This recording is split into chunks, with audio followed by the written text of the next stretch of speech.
Caros irmãos em Cristo Jesus, fomos convidados a conversar sobre a venerável figura de Joana de Cusa, que rapidamente foi citada no Evangelho do Senhor Jesus e que ao longo da história desempenhou um papel da maior relevância na evangelização da humanidade, embora pouco conhecida, ao menos pelo nome de Joana de Cusa. Mas antes de iniciarmos esse estudo, façamos a nossa prece inicial. Senhor Jesus, é com alegria que nos voltamos a nos reunir em Teu santo nome e vos rogamos as Tuas luzes, Senhor, para que os nossos corações se abram às verdades do Teu Evangelho e, iluminados por essa verdade, possamos seguir os Teus passos, ouvir a Tua voz, aceitar o Seu convite e por ele nos deixar levar. Possamos, Senhor, abrigar o amor em nossos corações e verdadeiramente nos converter à Tua palavra. Que assim seja. Rezam os evangelhos que Jesus de Nazaré nasceu na cidade de Belém, mas sua família residia em Nazaré e foi para lá que ele, depois do nascimento, fixou sua residência e viveu a sua infância e juventude, até o dia em que ele inicia a sua pregação pública. Depois do batismo perante João Batista, Jesus retorna a Nazaré e inicia as suas pregações, contudo é repudiado pelos seus concidadãos, por sua própria família, segundo nos apresentam os evangelhos. Diante disso, Jesus se muda e fixa a sua residência, também nos relatos dos evangelhos, em Cafarnaum, uma cidadezinha pequena, à beira do mar da Galileia, também conhecido como o Lago Tiberíades ou o Lago de Genezaré. E ali Jesus fixa a sua residência, ali Jesus inicia a sua pregação para aquele povo humilde da Galileia e ali ele começa a ser ouvido. Surgem os primeiros seguidores. E entre esses seguidores, nós vamos encontrar, segundo as narrativas de um único evangelista, Lucas, a figura de Joana de Cusa. No capítulo 8 do Evangelho de Lucas, versículo 1 a 3, nós vamos ter a seguinte passagem. Depois disso, ele, Jesus, andava por cidades e povoados, pregando e anunciando a boa nova do reino de Deus. Os 12 apóstolos o acompanhavam, assim como algumas mulheres que haviam sido curadas de espíritos malignos e doenças. Maria, chamada Madalena, da qual haviam saído 7 demônios. Joana, mulher de Cusa, o procurador de Herodes, Susana e várias outras que o serviam com os seus bens. Então, essas mulheres, elas ajudavam Jesus com seus bens, materialmente, na sua manutenção, para que ele pudesse continuar a pregar a palavra do Evangelho. E essa mesma Joana, esposa de Cusa, vai reaparecer ainda no Evangelho de Lucas, no capítulo 24, no versículo 10. Vamos a ele. No primeiro dia da semana, muito cedo ainda, elas, as mulheres, foram ao sepulcro, levando os aromas que tinham preparado, visitar o túmulo de Jesus, que fora enterrado muito rapidamente, sem os preparativos cerimoniais que os judeus reservavam para os seus defuntos. Então elas vão no raiar da manhã do domingo, levando os aromas, os perfumes com que deveriam banhar o corpo. Encontraram a pedra do túmulo removida, mas ao entrar não encontraram o corpo do Senhor Jesus. E aconteceu que, estando perplexas com isso, 2 homens se postaram diante delas, com vestes fulgurantes, cheias de medo, inclinaram o rosto para o chão. Eles, porém, disseram: por que procurais entre os mortos aquele que vive? Ele não está aqui, ressuscitou. Lembrai-vos de como vos falou quando ele estava na Galileia. É preciso que o Filho do Homem seja entregue às mãos dos pecadores, seja crucificado e ressuscite ao 3º dia. E elas se lembraram da sua palavra. Ao voltarem do túmulo, anunciaram tudo isso aos 11, os 11 apóstolos, porque Judas já havia se suicidado, bem como a todos os outros. Eram elas Maria Madalena, Joana, que se julga ser a mesma Joana de Cusa, e Maria, mãe de Tiago. Essas são as 2 pequeníssimas passagens do Evangelho de Lucas, e só nele nós vamos encontrar menção a ela, Joana de Cusa. Somente essas 2 passagens.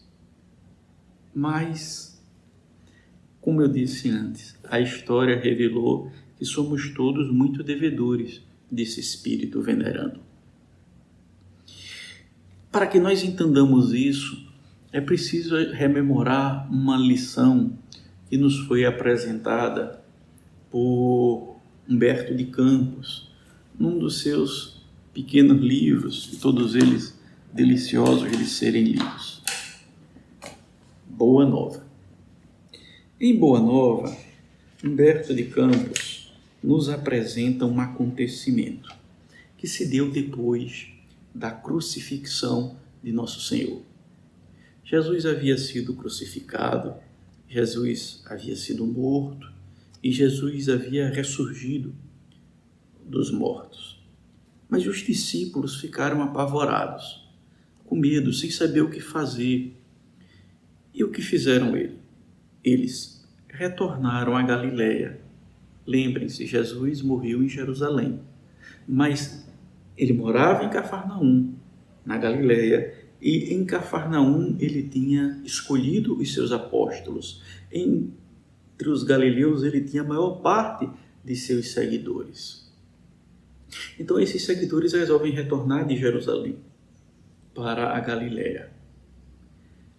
E nos narra Humberto de Campos que à noite, em torno de 500 seguidores de Jesus, os 500 galileus, eles voltavam ali aos montes onde estavam acostumados a ouvir Jesus pregar. E ali os apóstolos narravam para eles as lições e o ensino de Jesus. Oravam e escutavam a palavra do Evangelho. Ainda não existia a Bíblia escrita. A Bíblia só vai ser escrita décadas depois, séculos depois, né? O que nós temos é a palavra oral.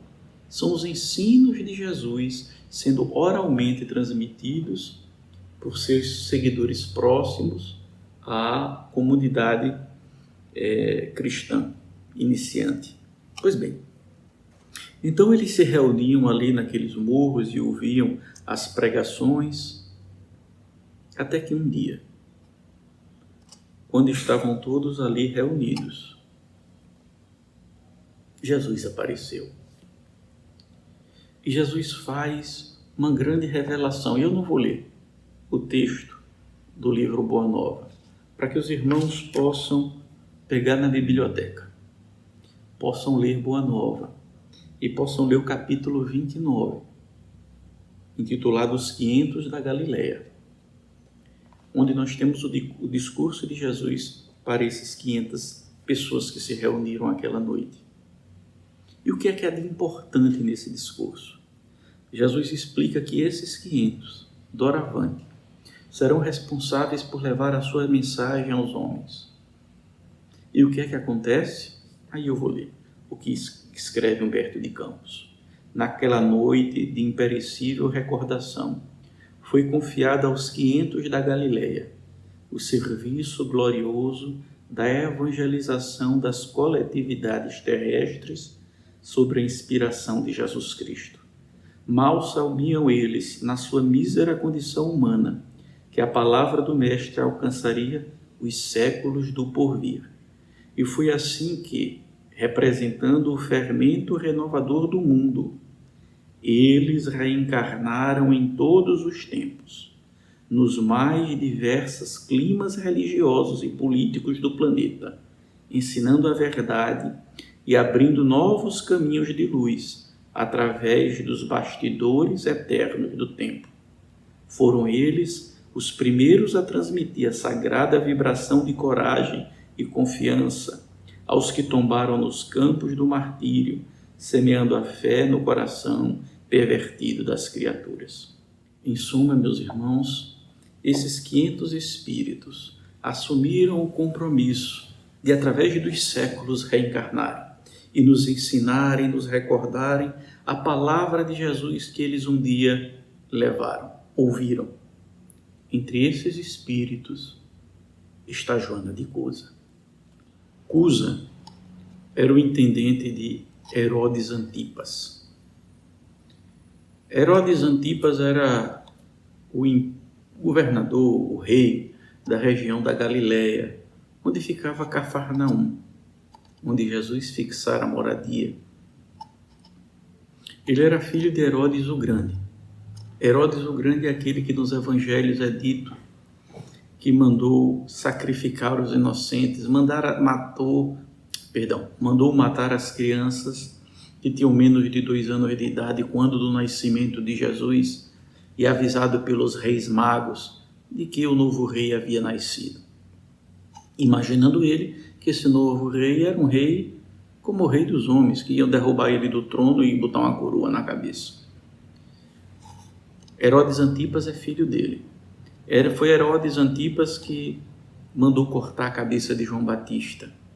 Foi a Herodes Antipas que Pilatos, quando do julgamento de Jesus, enviou o Cristo para ser ouvido, conforme narram os evangelhos.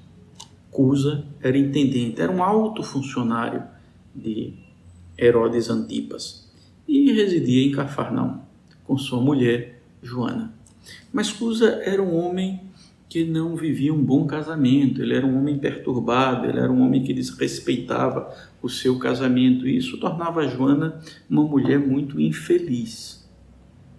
Diz-nos Divaldo Pereira Franco, numa palestra sobre Joana de Cusa, que qualquer dos irmãos poderá encontrar no YouTube sem maiores dificuldades, que numa noite Joana de Cusa, depois de discutir com o marido, estava chorando muito e foi consolada por uma escrava e ficou espantada com as palavras que ouvia daquela sua escrava.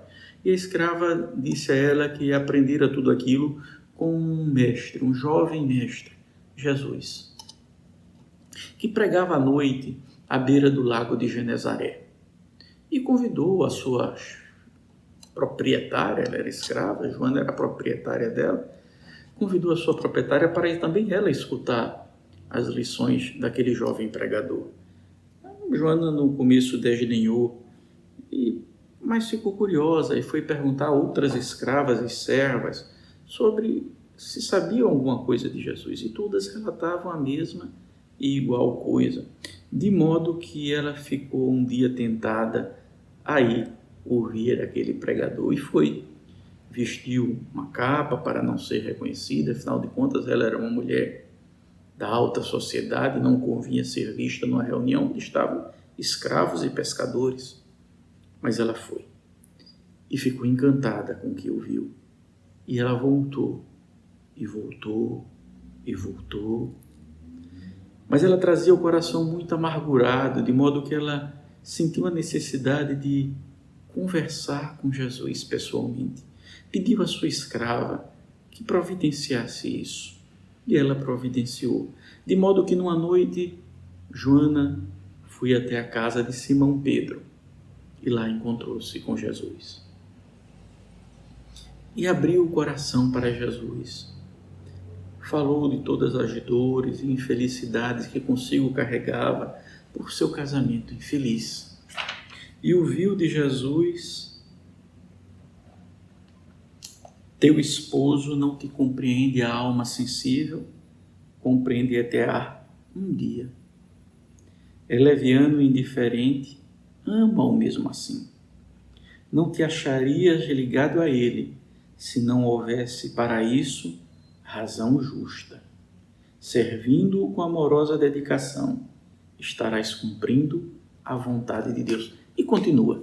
E os irmãos que queiram ouvir as palavras do Mestre, é só procurar em Boa Nova, de Humberto de Campos. Pois bem, e ele conforta Joana.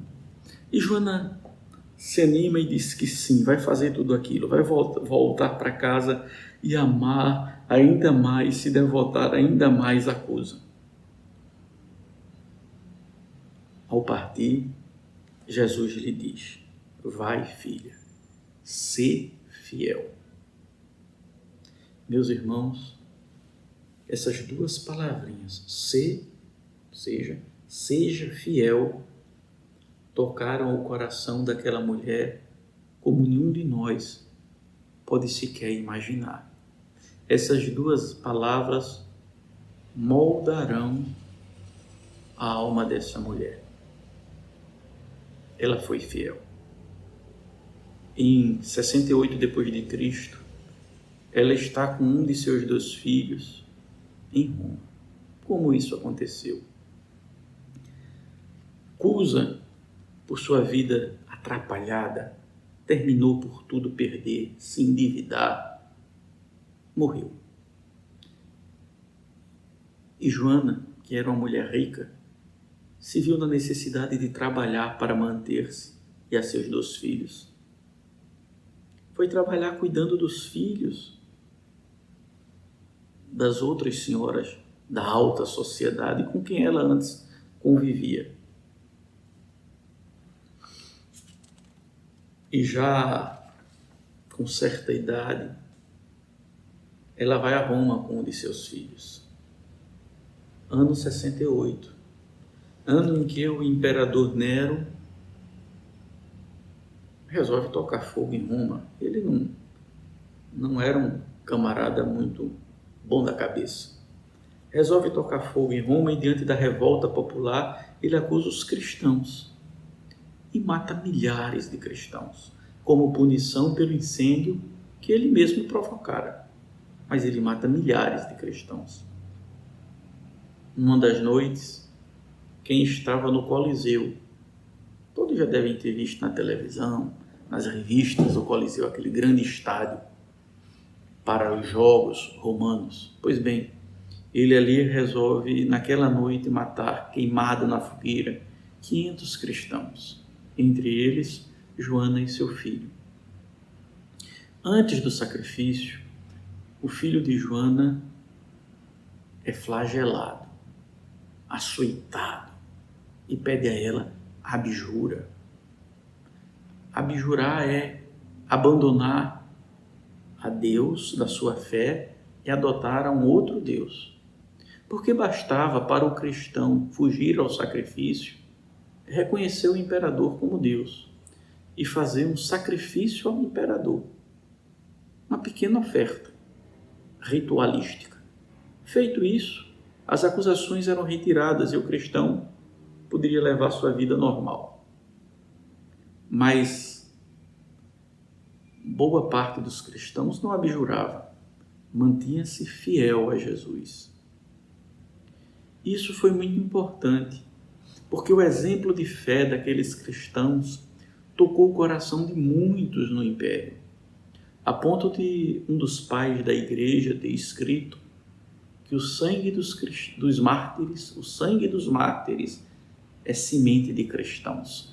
Quanto mais cristãos eram martirizados, mais pagãos se convertiam ao cristianismo, tomado por aquele exemplo de fé que não fugia sequer ao sacrifício. Pois bem, e aquele filho ficava gritando abjura, abjura, até que ela lhe diz: Cala-te, meu filho. Jesus era puro e não desdenhou o sacrifício. Saibamos sofrer na hora dolorosa, porque acima de todas as felicidades transitórias do mundo, é preciso ser fiel a Deus. Ao dizer isso e ao recusar abjurar, o carrasco então toca fogo no lenho, na palha que ali estava, para que ela e o seu próprio filho fossem consumidos. Pois bem, mas um dos carrascos então naquele momento diz assim para ela: o teu Cristo sobre apenas ensinar-te a morrer? Ao que ela responde: não apenas a morrer, mas também a vos amar. E quando as labaredas do fogo começam a consumir o seu corpo, ela sente uma mão sobre o seu ombro. Ela se vira. E quem ela vê? Jesus, que diz: Joana, tem bom ânimo, eu aqui estou. Esse espírito, Joana de Cusa, sendo um daqueles 500 da Galileia, que se comprometeu ao longo dos séculos divulgar a mensagem de Jesus, retorna numa existência cujos dados que nos chegaram são muito poucos. Apenas se sabe que colaborou com a obra de São Francisco. Apenas isso. Mas a encarnação seguinte, sim, se tem muitas notícias. Ela volta no México, como Juana, o mesmo nome, Joana, de Arbarre, uma jovem que tinha uma sede de saber e uma fé muito grande.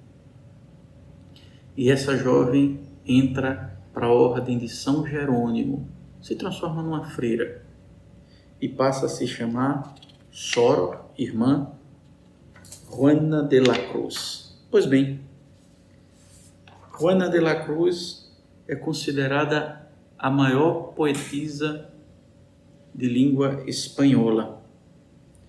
Juana de la Cruz estava, porque na nota de 100 pesos do México. Eu digo que estava, porque a gente sabe que os nossos países vivem mudando de moeda e de cédula, mas pelo menos já foi na nota de 100 pesos do mexicano, já continha a efígie de Juana Inés de la Cruz. Juana Inés de la Cruz é extremamente culta, aprende, inclusive, e nós estamos falando entre o século XVII e o século XVIII, o português. Porque quando o padre Antônio Vieira lá esteve no México e fez umas pregações acerca das quais ela discordou. Então ela escreve um texto rebatendo isso. E ela estuda português para fazer. E esse texto, inclusive, é publicado por um jornal da Bahia. Até que um dia, a superior da ordem dela disse que ela é muito orgulhosa, muito vaidosa, se dedica apenas ao saber, que ela deveria praticar a caridade. Ela não pensou duas vezes. Ela vendeu a sua imensa biblioteca. Ela era uma mulher muito culta. Pegou todo o dinheiro e se dedicou a ajudar os pobres. Houve então uma peste no México. Ela passou a ajudar todos os doentes da peste. E a peste chegou no seu convento. E ela passou a cuidar de todas as irmãzinhas que estavam doentes da peste. E a peste chegou a ela. E ela então desencarna, consumida pela doença que adquiriu no serviço ao próximo. A gente vê agora nessa encarnação uma mulher que foi considerada a primeira feminista das Américas. Uma mulher que é considerada uma das grandes poetisas da língua espanhola.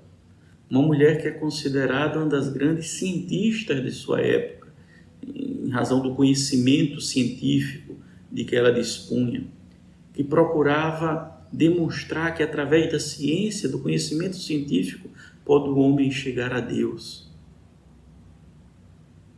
A gente vê um espírito de grande conhecimento, ao mesmo tempo, um espírito que traz dentro do seu coração muito amor, porque mais uma vez ela dá sua vida pelo próximo. E assim se encerra essa terceira encarnação daquele espírito que foi Joana de Cusa, daquele espírito que colaborou com a obra de Francisco, daquele espírito que agora foi a Sor Juana Inês de la Cruz. 66 anos depois de sua desencarnação no México, aquele espírito que foi um dia Joana de Cusa reencarna. E reencarna no Brasil. Reencarna em Salvador, na Bahia. Se chama Joana Angélica de Jesus. Sempre o mesmo nome, Joana. E Joana Angélica de Jesus entra para o convento, se torna freira. Alguns dizem que carmelita, mas estudos mais apropriados dizem que, na verdade, ela entrou para a ordem franciscana. Então, ela, que numa encarnação passada fora próxima a São Francisco de Assis, ela entra numa ordem franciscana. E dentro do convento, de freiras clausuradas, daquelas que não entram em comunicação com ninguém, ficam só orando, ela chega à abadesa, a ser a chefe do convento. É quando vem a independência do Brasil, e em Salvador, vocês sabem, houve uma reação dos portugueses, uma reação armada, houve batalhas, e nessas batalhas eles invadiram muitos prédios, saquearam, roubaram muitos prédios, mataram as pessoas, e eles se dirigiram até o convento da Lapa, que era o convento onde Joana Angélica de Jesus era abadesa, para saquear, para roubar as peças que haviam lá, e talvez molestar as freiras. Bom, esse era o temor. E aí Joana Angélica de Jesus, sendo a abadesa, vai até a porta e diz que eles lá não entram, só entrarão passando por cima do cadáver dela. E de fato ela é assassinada a golpes de baioneta pelos soldados portugueses. Mas a reação dela deu tempo de que as outras freiras, por um túnel, conseguissem fugir e não chegaram a ser molestadas pelos portugueses, que invadiram o convento e roubaram o convento, saquearam, queimaram, né? Mas ainda existe o convento da Lapa lá em Salvador. Essa é a última encarnação do espírito de Joana de Cusa. Veja que aquele ser fiel acompanhou Joana de Cusa nas diversas encarnações. E em todas elas, ela foi fiel até a morte. Morreu sempre em favor de outros. Não é? Como no México, ela morreu cuidando da peste. No Brasil, ela morreu para que permitisse que suas irmãs de hábito fugissem da sanha dos agressores portugueses. Em todas as encarnações, uma vida devotada à oração, ao Cristo, à mensagem do Evangelho. Ela foi fiel enquanto encarnada e continuará sendo fiel depois da encarnação, da desencarnação. Vamos agora dar um corte e vamos para a década de 40, onde Divaldo Pereira Franco inicia os seus trabalhos mediúnicos, inicialmente acompanhado por um espírito chamado Manuel, né? Então, os 5 primeiros anos de Divaldo, na sua iniciação do trabalho mediúnico, foi amparado por Manuel. Até que ele vem e informa a Divaldo que precisará reencarnar e que, portanto, terá que abandonar o acompanhamento que fazia o médium, mas que ele não se preocupasse. Ele não se preocupasse porque um outro espírito tomaria o seu lugar e seria o protetor de Divaldo nas suas tarefas mediúnicas. E, de fato, ele via aquele espírito iluminado a acompanhá-lo, não é? Mas aquele espírito nunca dizia qual era o seu nome. Só assinava como um espírito amigo. E isso incomodava Divaldo, porque ele queria saber qual era o nome do seu guia. Ele dizia que todo médium sabia o nome do guia, por que ele não sabia o guia dele?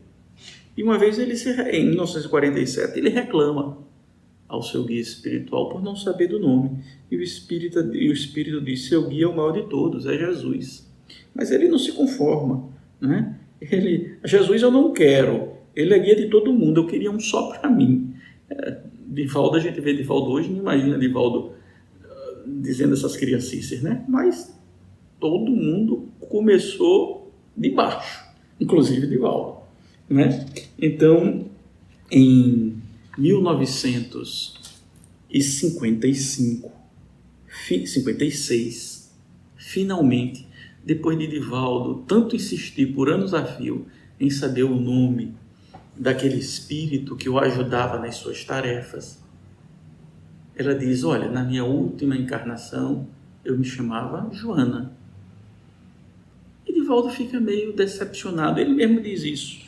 E eu estou me valendo aqui de uma obra chamada A Veneranda Joana de Ângeles, de Divaldo Pereira Franco.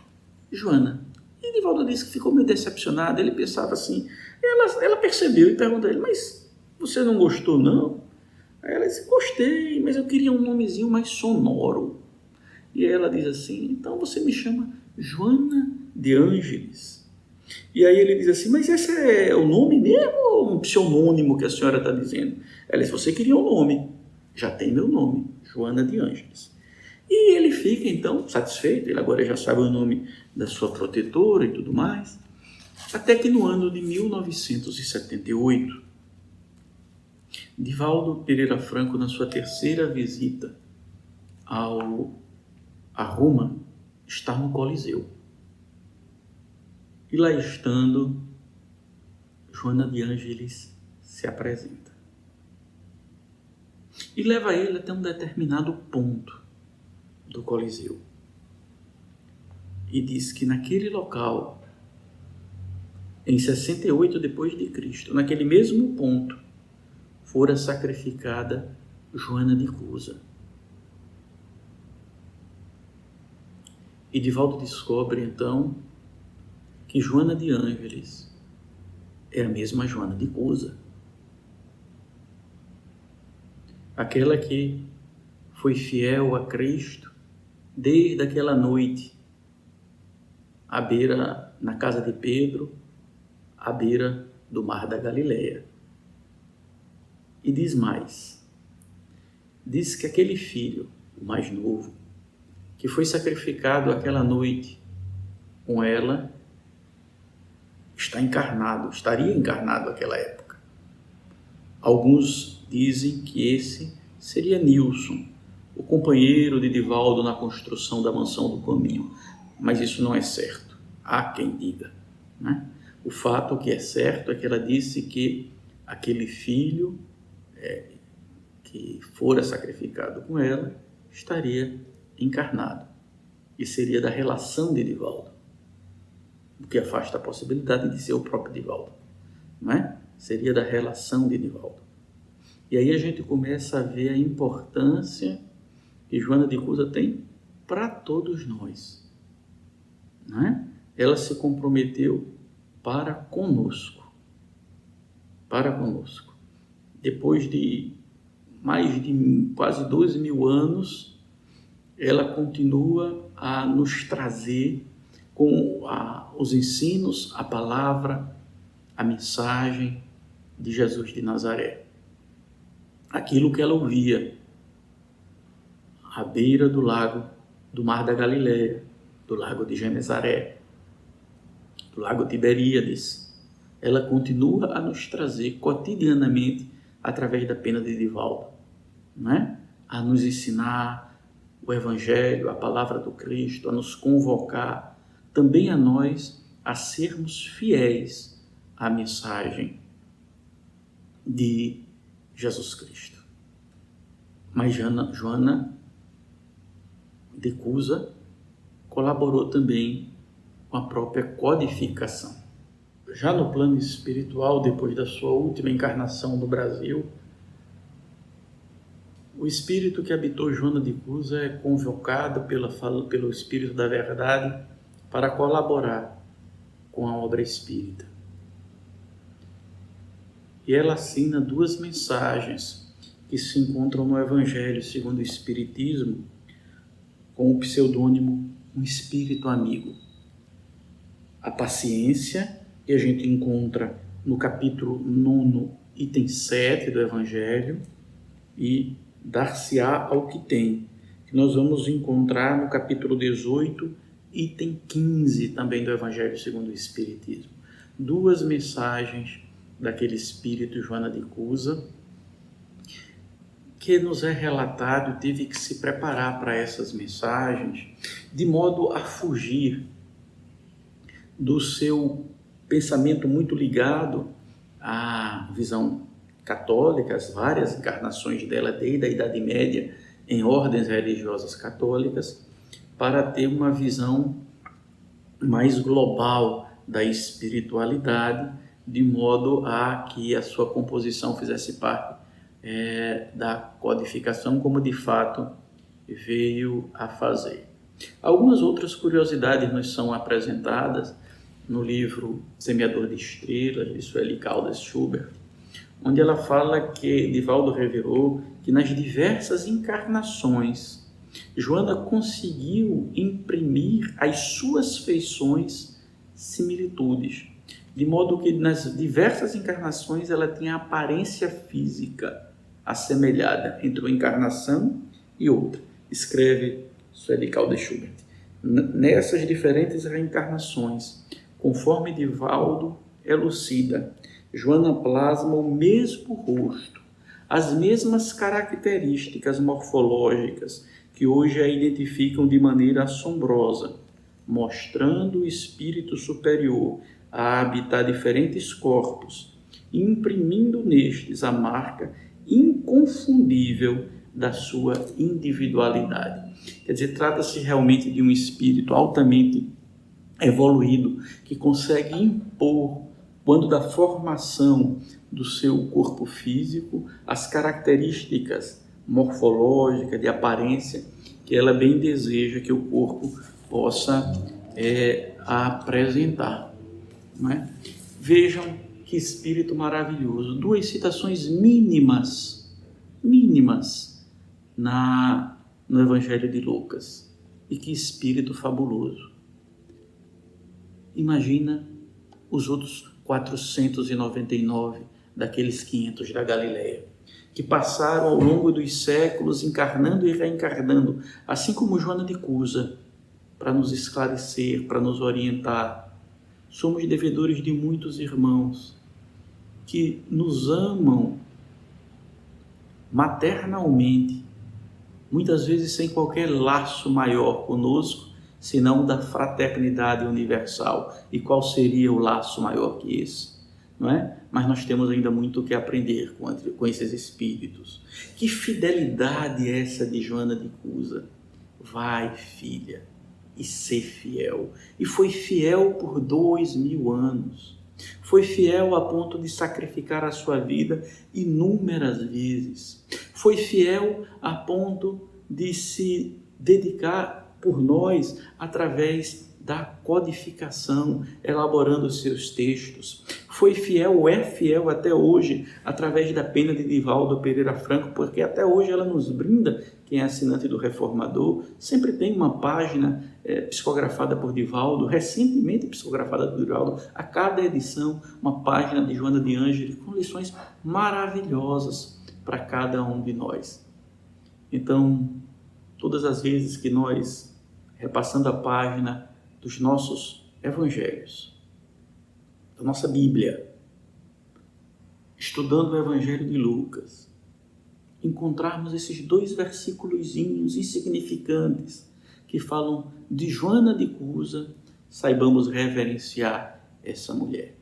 Mas eu tenho certeza que a maior reverência que ela quer de nós é a referência de que nós também lutemos para sermos fiéis a Jesus. Fiéis nas pequenas coisas do nosso dia a dia. Fiéis nos nossos relacionamentos, como ela foi fiel a Jesus no seu relacionamento com Cusa. Fiéis no nosso relacionamento com os outros, com aqueles que a gente nem conhece, como ela é fiel a Jesus, nos se relacionando com todos nós, nos trazendo a palavra do Evangelho.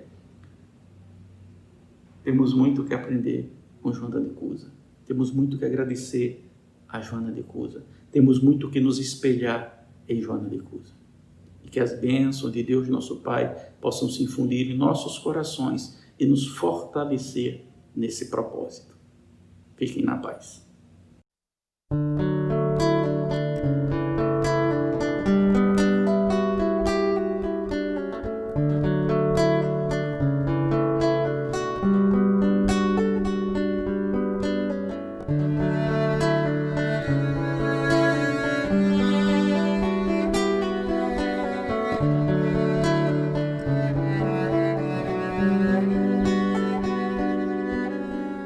Como alguém que encontrasse a luz, depois de andar e andar procurando o caminho. Como alguém que enfim já pudesse ouvir respostas que trazem consolo e sentido ao destino. Eu encontrei tuas páginas e sequei minhas lágrimas, percebi que a dor da semente é o parto da vida.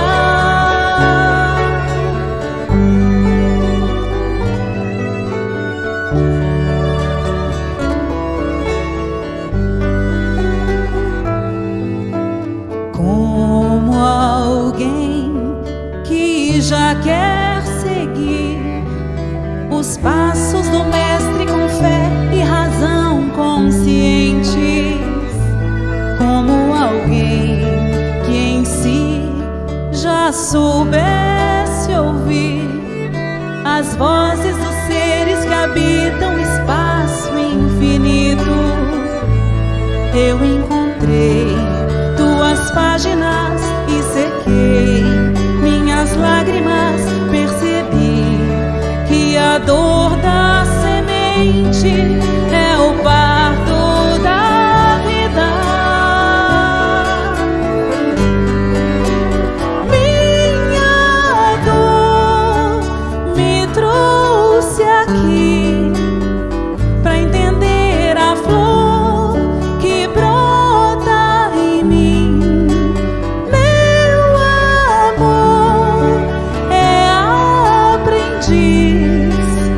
De um bem maior, que seja assim, nesse vai e vem, sei que voltarei pra cuidar da flor, pra acalmar a dor e ser feliz.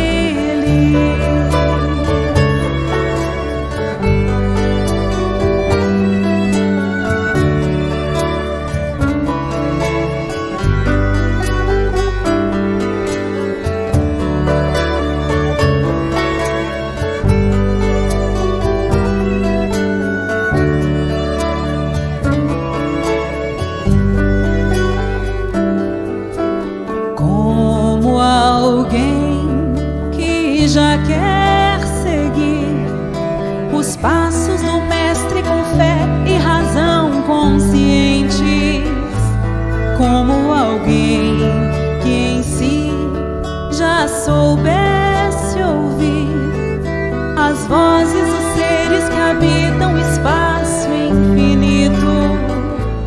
Eu encontrei tuas páginas e sequei minhas lágrimas, percebi que a dor da semente é o parto da vida. Minha dor me trouxe aqui